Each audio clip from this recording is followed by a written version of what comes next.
welcome to the Future of Business. This is episode 3, and I'm talking about Web3. Specifically, what is it and why I'm excited about it? Well, Web3 is the next generation of online infrastructure, apps, and capabilities. If you look around us today online, you see Web 2. And Web 2 is a centralized paradigm for interaction. It really revolves around a few companies, and most of the monetization happens by those few companies. In Web 3, it's a decentralized paradigm, and most of the interactions revolve around individuals. Those individuals are us.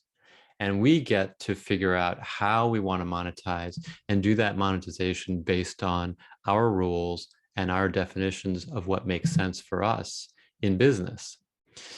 So, a lot of what we see today in what people are calling Web 3, I would call really Web 2.5. What is Web 2.5? Well, Web 2.5 is where there's some kind of decentralization. And so it has some Web3 aspects, but really it's powered by a Web2 approach or business model.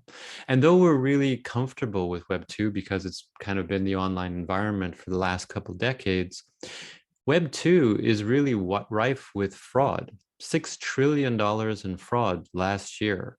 And it also has major security risks. If you look at all the different security risks that are constantly in the news, that's Web 2. And also Web 2 has a lot of predatory business practices, and you're all pretty much familiar with those. So why am I excited about Web 3? Well, I'm excited about Web3 for quite a few reasons, but let me break it down into like maybe 3 or 4 different things. First, online ownership. And if you saw episode 1, where I talked about NFTs, this is the first time that we can actually own digital assets, digital items online. That's pretty amazing. That's pretty transformative. Another is interaction through, peer-to-peer, decentralized kinds of environments. And that is usually mediated with smart contracts. And that's also pretty different. No middlemen necessary. We just interact with each other, and the network provides the trust.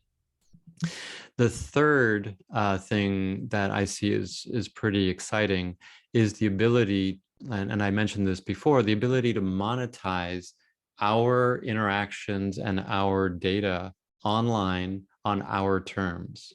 And this can be anything from selling NFTs to a whole variety of different kinds of content or data that we own or that we generate. And then there's this 3D aspect, and the 3D aspect is the metaverse. It can be VR, it can be AR, it can be a combination of those, but it can also just be like what you would see in an MMOW or a massively multiplayer online world. And that is like a 3D animated video stream.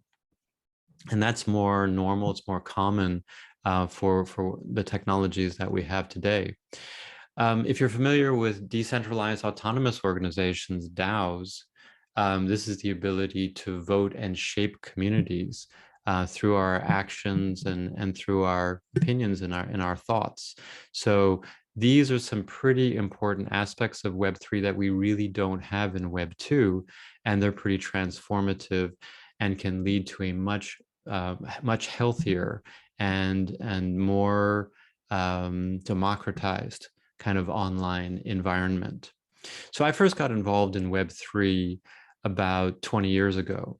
And that was because I was developing a decentralized peer-to-peer infrastructure for 3D online worlds. And so what you can hear in there is decentralized and also 3D. And those are some pretty important aspects of Web3. We had a primitive blockchain-like infrastructure, and overall the computing compared to today was not very powerful.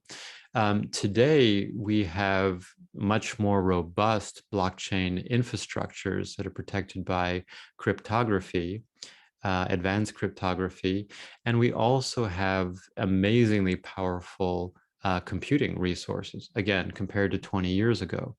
So I really see that today is the time for the transition to Web3.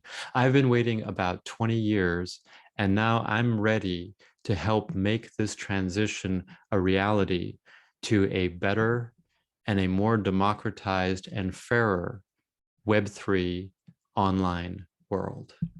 I hope you can join me. And stick around and be ready for more exciting episodes. Our next episode will be an interview, and I'll be talking about that, but that will be episode 4. See you there next time on The Future of Business.